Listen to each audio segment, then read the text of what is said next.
السلام عليكم ورحمة الله وبركاته. اشتركوا شاشة بخشان صار الأخبار. معكم دكتور زيد. اليوم عندنا فيديو عن الكربون، راح نشرحه بشكل مفصل ودقيق. قبل لا نبدأ إنه هذا الفيديو من موقع ويكيبيديا، يمكنك أن تكتب على جوجل ويكيبيديا راح يطلع لك ويكيبيديا الموسوعة الحرة، أو تلقى الرابط بالوصف. ويلا خلينا نبدأ بالمقطع.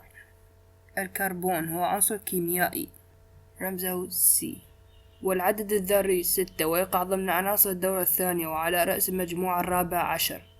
المجموعة 4 وفق ترقيم المجموعات الرئيسية في الجدول الدوري، وذلك كعنصر المجموعة الرئيسي، حيث أن مجموعته تسمى باسمه مجموعة الكربون. يصنف الكربون ضمن اللافلزات، وهو عنصر رباعي التكافؤ، بحيث أن لديه 4 إلكترونات متاحة من أجل تشكيل روابط تساهمية، كما أن له القدرة على الارتباط مع ذرات كربون أخرى لتشكيل سلاسل كربونية طويلة، كما يرتبط مع عدد من العناصر الأخرى بحيث يشكل ملايين من المركبات العضوية.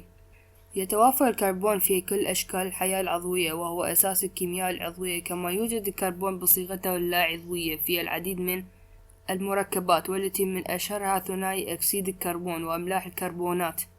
يوجد الكربون في الطبيعة بالشكل الحر على شكل عدة متآصلات، أشهرها الألماس والجرافيت.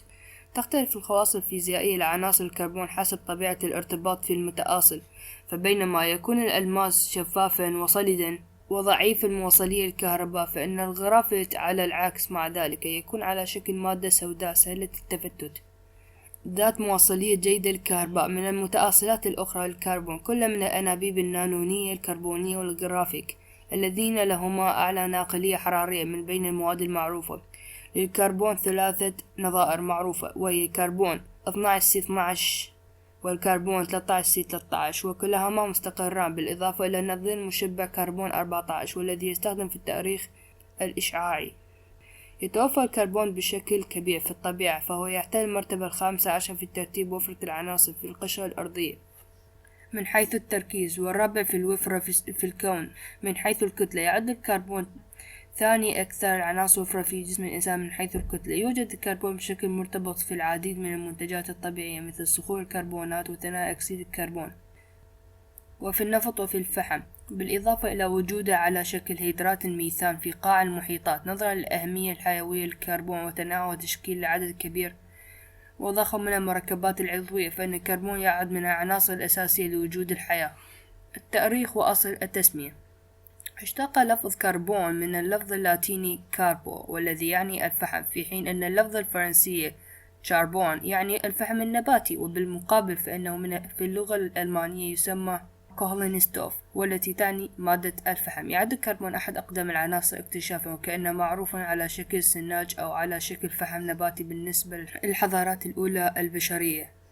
ويعتقد أن الصينيون كانوا أول من عرف الكربون على شكل ألماس، وذلك حوالي 2500 سنة قبل الميلاد. في سنة 1622 أظهر ريني أنطوان فيرشو دي ريومور أنه يمكن تحويل الحديد إلى فولاذ من خلال امتصاص مادة لم يعرف حينها أنها الكربون. وفي سنة 1772 بين أنطوان لافوازية أن الألماس هو شكل من أشكال الكربون، وذلك عندما قام بحرق عينات من الفحم النباتي والألماس، وأظهر أنها لا تنتج بذلك أي ماء، وأن المادتين تطلقان نفس الكمية من ثاني أكسيد الكربون لكل غرام. وفي سنة 1979 أظهر كارل فيلهلم شيلر أن الجرافيت، والذي كان يظن أن شكل من أشكال الرصاص ما هو إلا أحد أشكال الكربون، وأنه مماثل للفحم النباتي. الوفرة الطبيعية في الكون. يأتي الكربون في المرتبة الرابعة من حيث وفرة العناصر الكيميائية في الكون بعد الهيدروجين والهيليوم والأكسجين. يدخل عنصر الكربون في تركيب الشمس والنجوم والمذنبات، وفي تركيب الغلاف الجوي لأغلب الكواكب. تحوي بعض الأحجار النيزكية على كميات مكرونية من الألماس، والتي تشكلت عندما كانت المجموعة الشمسية لا تزال في مرحلة القرص الكوكبي. كما تتشكل هذه الألماسات المكرونية نتيجة الضغط الهائل ودرجات الحرارة المرتفعة عند مواقع ضربات الأحجار النيزكية. هنا وصلنا لنهاية الفيديو. أتمنى لكم يوما عظيما. شكرا على المشاهدة. شوفكم المقطع الجاي. مع السلامة.